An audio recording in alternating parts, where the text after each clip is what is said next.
Picture number 2 is a picture from an old Steinway illustrated brochure, perhaps one of our first promotional brochures, showing the expansion to Astoria from New York. It actually was a vertical integration.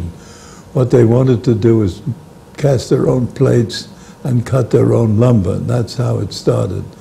And at this point, you can see the lumber piled up around the old foundry with the smoke coming out of the chimney.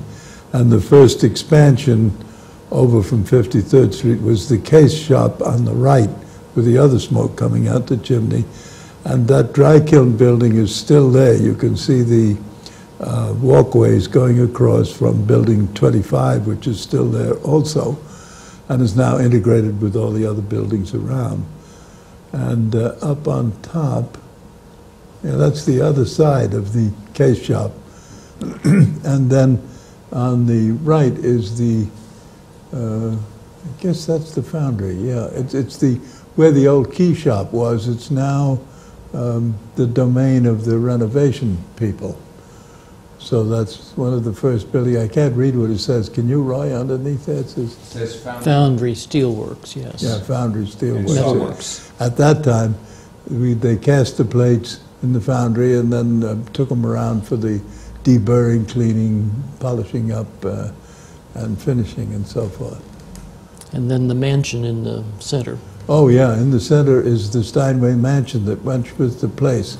Actually, it was built by a fellow named Pike, who died young, and William Steinway was attracted to that to live in. And that's off to the right up on a hill. It's still there, but now pretty much closed in. Just a remark on the shoreline, there's been a lot of fill, and that island to the left is Rikers Island, where now we put all the bad boys, and it's much bigger. It's been expanded with garbage and God knows what. This number 2 picture does come from a printed publication dated 1881. 1881. That dark gray covered. Right, the promotion, and right. It was, I think, maybe our first promotion booklet to hand out to people, described our facilities and right. Things like that. Copies of that are still around in the files. Number 3 shows the Riker Avenue plant. After subsequent buildings are built, from a little different point of view, you can see the lumber shed. That was built about, 1880, 81, 82. I guess the time this thing came out about. This is from the Stereopticon slide set of 1916. 1916, but yeah. The lumber shed was built in the 80s, and the building in between that and the case shop is the concrete building which still exists there. Mm-hmm. We put another floor on it, and it was, I think, a very early concrete construction building in the history of buildings. Mm-hmm. And then the lumber yard and all the rest of it is about the same. Is that a log pool? No, what that is fire protection. Ah. That is part of the, see there's a tank on top of some building there. Mm-hmm. And fire was always the big worry in our plant. So when sprinklers were invented around 1918, 19, Fred Steinway immediately had everything sprinkled because we were so afraid. But it was a big pool, and it's still there, but not with water in it, underneath the buildings that have now filled it in. It had goldfish in it in my day. Men used to come out and feed it. They had goldfish like elephants. Number 4 is a contemporary, about 1916, and the fellow on the left looking down is Theodore E. Steinway, who at that time was working for Henry Ziegler in the engineering department. And the fellow on the motorcycle is Frederick A. Vitor, who was then, I guess, a factory apprentice in 1916. And Fritz Vitor was a very important guy in Steinway because he came back from the war and he took over the factory. He was my first boss, a great guy, and he died young at the age of 50. Grandson of Albert Steinway, the youngest of the Steinway Sons. Something's obscuring the sign Steinway & Sons on the end of the case shop, but that's still there as far as I know. I think you can see it from Astoria 38th Street when you drive down. That Steinway sign is still there. And the concrete building, and then the corner of the lumber shed, which is where the present Steinway Place building is. There again is the lumber piles, and that's Theodore Casimir, who was the factory boss. He also is a relative. He's a grandson, great-grandson of Doretta Steinway Ziegler. And he was a long-time Steinway employee, and he was the overall manufacturing head in my day, and an assistant to Fred Steinway. And I think you can see in the background the way they handled it those days with horses and wagons and of course they piled it by hand in this slanty way. Now this is the interior of that great lumber shed where Steinway Place now is. Again, it was all piled by hand, and in here the so-called valuable stuff, such as soundboard lumber and things like that, were piled in 2 tiers, and this is a general shot. Number 7, this is obviously the mill room. You can see a lot of people don't know what a line shaft is. Well, we can't see it in this picture because the machine on the left has its own engine that's running it. I don't know what the machine is there, but I guess that's in our mill room. Number 8 has to do with the foundry, and that's undoubtedly the guy on the right must have been the foreman with his vest and his hat.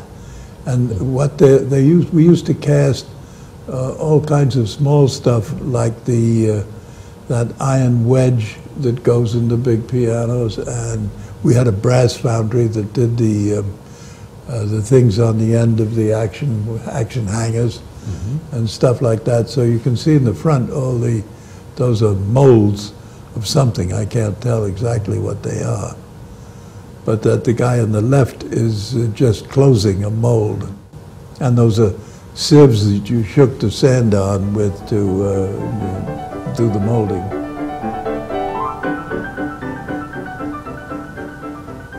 Now this is in the foundry itself, showing the open mold of the sand casting the way it was done in those days, and he has an actual blower that is blowing out the little places where dirt may have fallen in with the bars of the plate. You can see the outline of the plate on the upper half there, and he's cleaning out the lower half, and the foreman had to inspect it before it was closed up, and then they boiled up the iron and poured it in. Yeah, here they are pouring. This is the way the iron was poured in the foundry, and cooked it till the foreman said it was right, and then each man, and there was, you see in the front, a 2-man bucket, and then the others have individual buckets, and he said pour, and they all poured at once so that the iron would flow in from all the sides evenly, and they had blowholes where the stuff could come out. And of course it made a beautiful plate. Nowadays they pour by machine from just one location and it goes out, but these made wonderful smooth plates. This is another one of the pouring of the iron, showing the double bucket guy, and over on the right you can see the steam coming from the one they just poured. You can see the clamps on the mold on both of them that held the cope and the drag, as they're called, together while the iron was poured. This is the machine shop, but there are upright plates there on the right, and you can see a concert grand plate leaning against the pole, and this does illustrate a line shaft. You can see a belt coming across, running a line shaft off of which other machineries could run. And I would think the guy on the left is drilling the plates. Number 13 is the finishing, and they still use, you can see that cavern in the back there on the right, that was a kiln to cook the black stuff that is japanning that went on the plate, and that's all been reconverted to a spray booth, and I think they're still using it over there on that side. And this is illustrating how they put it on, and they rubbed it off by hand. It was a black rough stuff, then they rubbed it down and it dried, and then they sprayed it with the bronze on top. This is the rim bending room in building 39. Pretty much the same stuff now in the cellar of the same building, and this is the crew looking for old Bernauer. He must have been there somewhere, who was the foreman of that. This was on about the second, third floor of building 39, and then when we built more, we put it down below to use the radioactive thing. And I think, looks way in the back there, can't see for sure, but that's either my father or Casimir or somebody, the guy with the hat, talking to probably the foreman. I don't know for sure.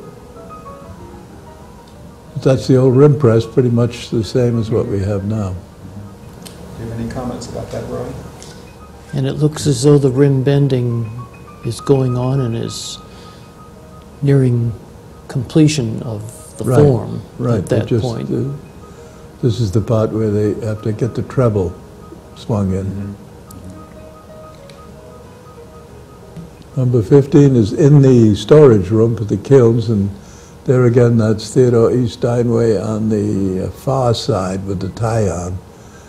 My father, who was working for Ziegler at this time, and so he got himself into the shot there, and this is just the same, I guess, today. I haven't been in that building in a long time, but they had all kinds of rims stored there for several floors, and it looks like an O rim, or hard to say, and then next to it could be a 6'4" I don't know. It looks a little bigger than the... Might be a C. Might be a C, yeah. 7'5". Right. You see the one behind it, might be a D, I don't know. But I guess it was designed to show how they did it, and of course, I think it's the same now. They sawed off, put those little things to keep the rims straight, and then they could shove them around from here to there in the room. How long did the rims stay here for? Forever. They stayed for months and months and months. They only have to stay, I forget what it is, 3 months or 4 months or something, but when I started, it was the Depression. They had so many rims in there they could hardly move around. Some of them had been bent years before, and of course we tried the oldest out system so that the old ones would come out first. Number 16 is the case-making department, which again is in that case shop. And the one standing up looks like a bee, doesn't it, Roy? Yes. And what they're doing here is gluing in the cross block, the big thing that goes, the rest plank and cross block together. And you can see the shavings all over the place where these guys fitted this stuff in.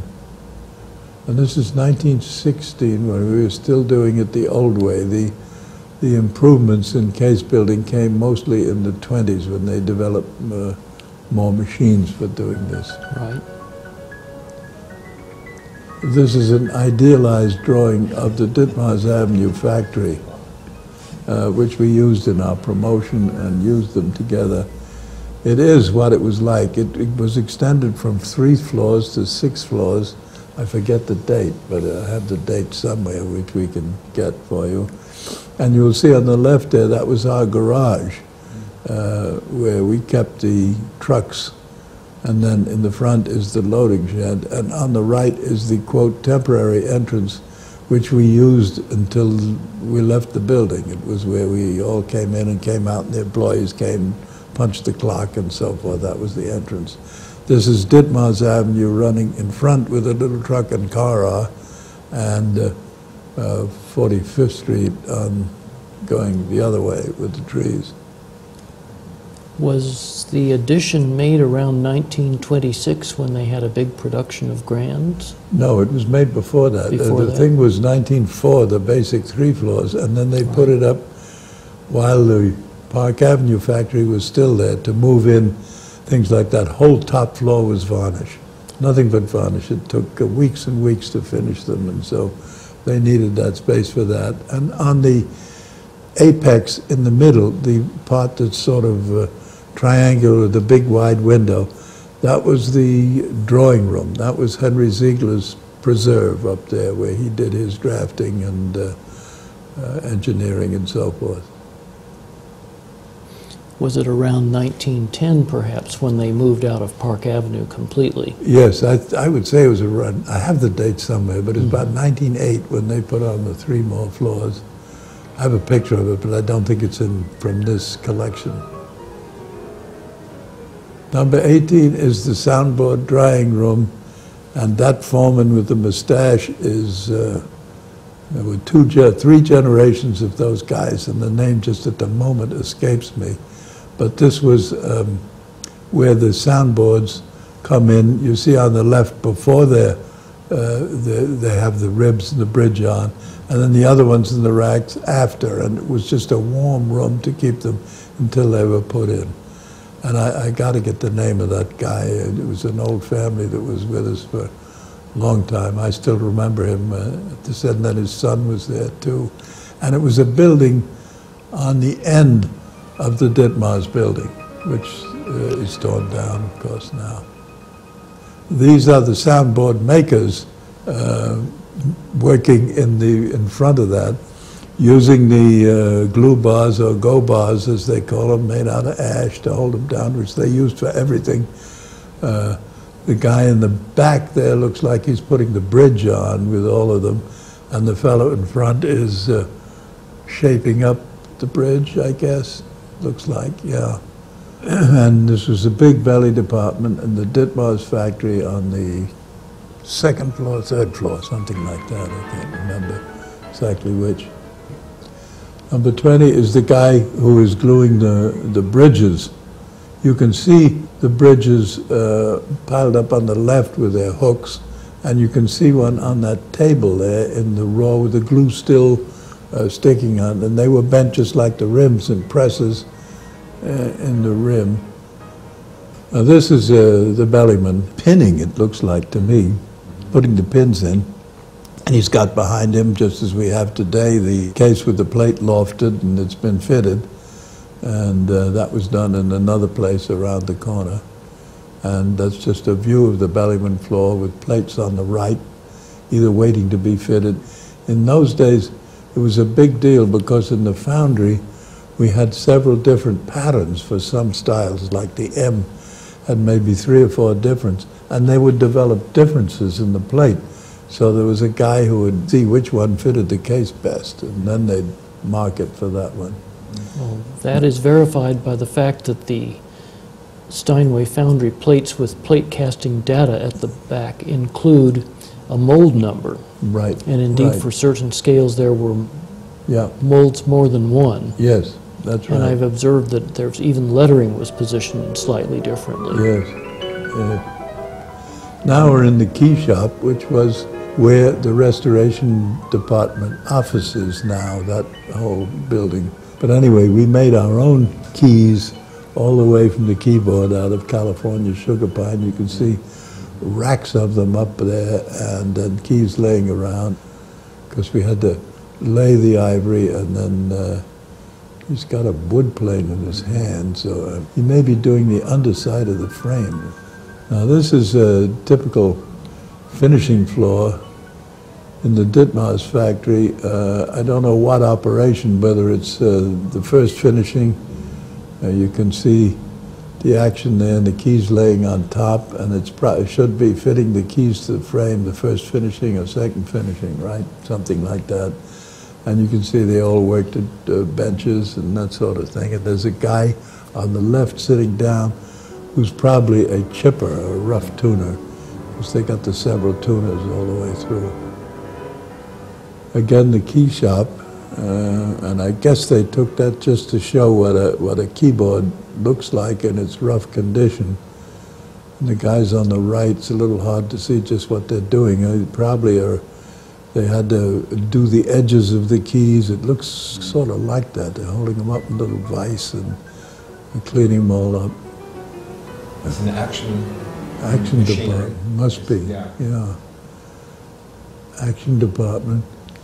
We didn't have the new, so-called new multiple machines till 1920, so this must be some of the old single action machines that cut and drilled all the holes and all the pieces. And this is where we employed boys at the age of 12. And I knew a lot of those boys as old guys when I was in the factory in the 30s.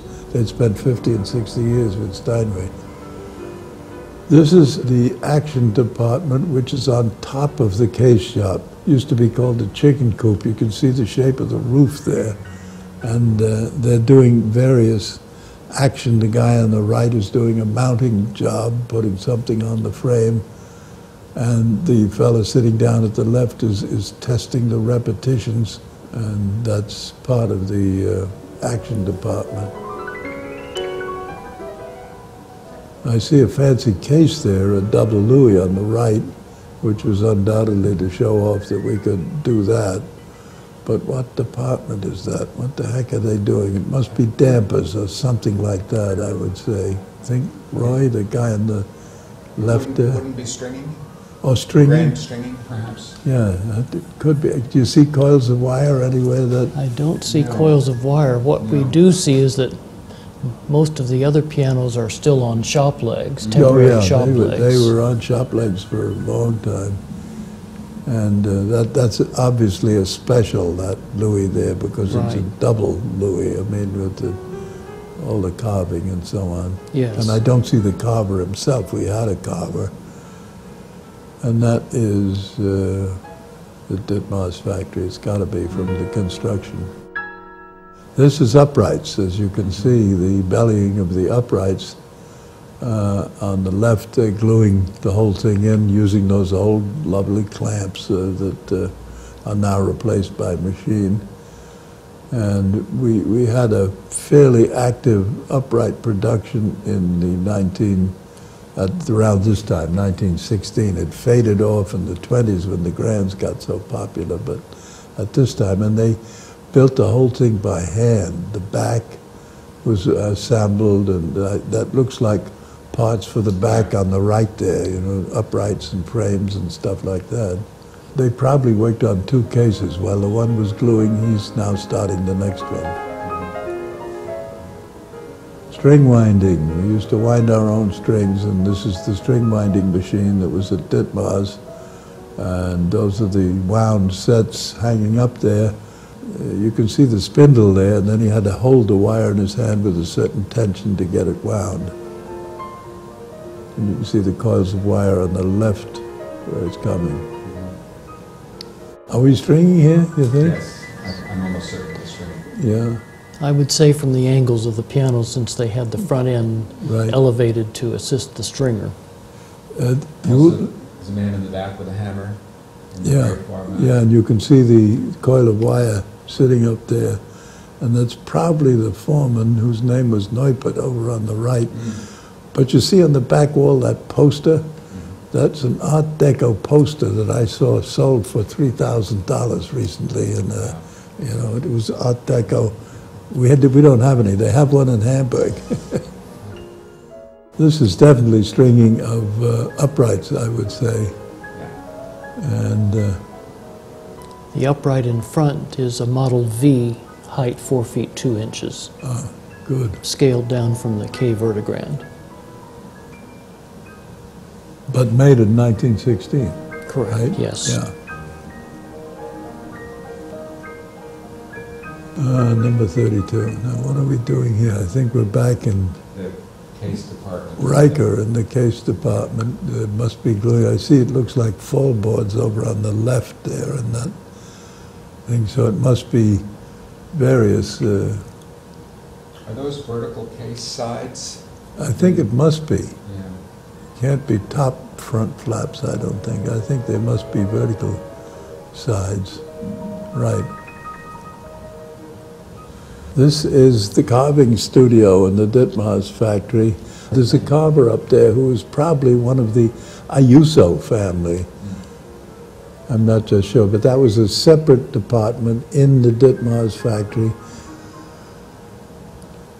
So that's the carving department. Legs on the left as well. Yes, yes. They've obviously taken stuff out to show you and show you how it is actually hand carved. They lifted the rim up there and the guy carved actually the bottom of the rim molding.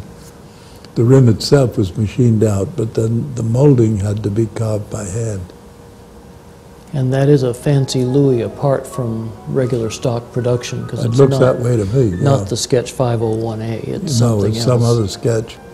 For some reason, this one is used a lot. This is the upright finishing department, and the guy is leveling the keys, it looks like to me, where he has to see that the keys all are more or less level. Like everything, they make them slightly higher in the middle and at the edges. And the other guy is blowing out the case with those things before we had air, valves on. You can see the action of the piano is on his bench there. And do you know the scale, Roy? This is a K vertigrand. There is another copy of this picture that shows more to the right, which also reveals that not only were these regular straight Ks, but the Ks that they were making for Aeolian for the Duo Arts. Oh, there's another one that shows in one of the views, it's off to the right. Yeah. Well, that would be then quite new, because our contract with Aeolian, I think, dates from 1914. 1909. 1909. Oh, then it wasn't so new. And for a while they were called pianola. Pianola, those were the early ones, the foot pumper, but indeed I think Steinway did the electric Duo Art beginning in 1916. Oh, that could be. So these may be the first of those. And there's one of those off to the right, but what we're seeing here are regular straight Ks. Regular Ks, yeah. But the others were the same scale, but different plate castings. And you for had the to players. have a different case to get the works in. Right. Number 36 are in the hammer department now in the Ditmars factory, and those are the strips of hammer felt being sanded. But you can see them piled up there in the thing, and the presses are in the back with a guy actually tightening one up. And over on the left is possibly Vitor. I don't know, it looks like a guy in a suit, and would probably be Fritzi. No, might be Casimir, because 1916 Vito is still a young guy. But this was the old hammer department in Ditmars. The great rubbing department, and after you varnish, then you rub. And these guys are all congregating,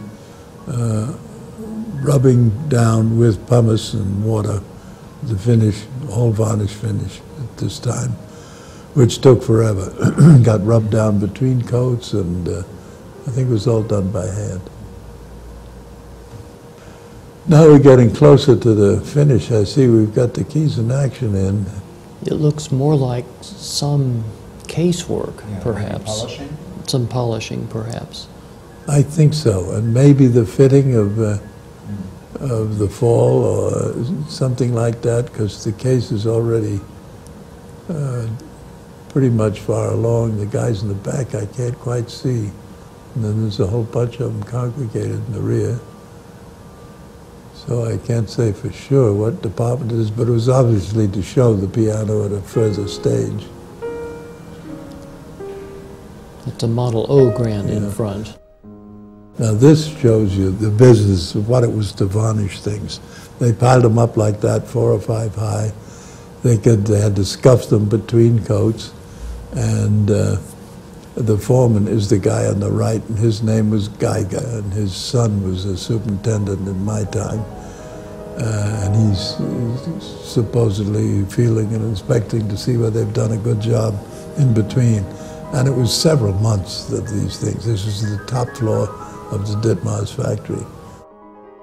And here is tone regulating to show you how they're needling the hammer. That guy could be a fellow named Arnold. Oh, yes, And he was that's- written up in Steinway News Right. a couple of times. Right. This is the sacred drawing room in the Ditmars Avenue factory with Theodore Steinway and Theodore Casimir, who was the factory boss consulting. As I say, Theodore E. Steinway was working for Henry Ziegler's, whose desk is way in the background. You may, I don't know whether you can see it in this picture, but he had an old roll-top desk there, and then plenty of room to do all that. And it looks like they're working on something. They have an upright piano in front here, so I don't know what's going on. A redesign. There was an elevator to the right that serviced this place, and you can see a fire door that went down. There was a private toilet, well, a toilet there, and then went down to the rest of the factory. And I think you see some violins. Are there some violins hanging up there that are left over from Theodore Steinway's collection of instruments? He was examining all kinds of instruments, and I guess he left them to Ziegler, who was his beloved co-worker, partner, and so forth.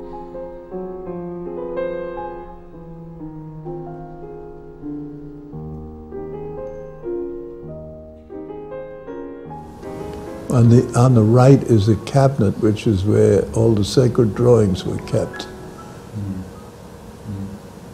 about which Frank Walsh tells the story that when he was a young fellow working for Ziegler as a draftsman, and he thought, oh, I'll clean things up while he's away, and he painted the inside of the cabinet, and he almost got fired because Ziegler had put all his notes about string scales on there, different changes.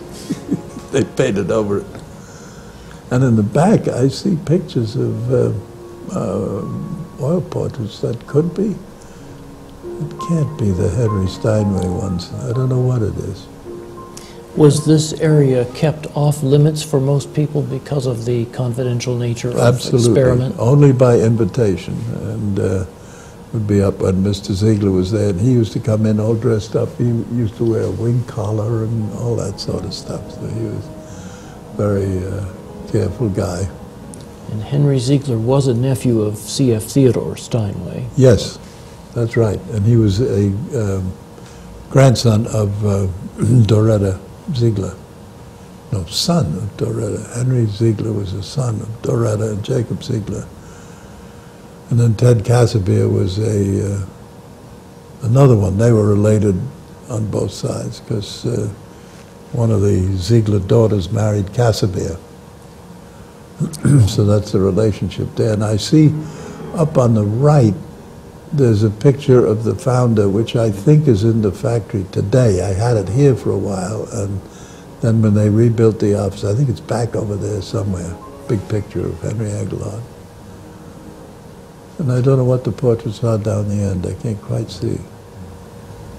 What developments occurred during the 30s in this room? Well, Ziegler died in 1930, and during the 20s he was working on such things as he liked the square corners, and he started off with the A1 to the A2, and then eventually he thought it should be expanded and had the A3, which came in when? 1913. 1913.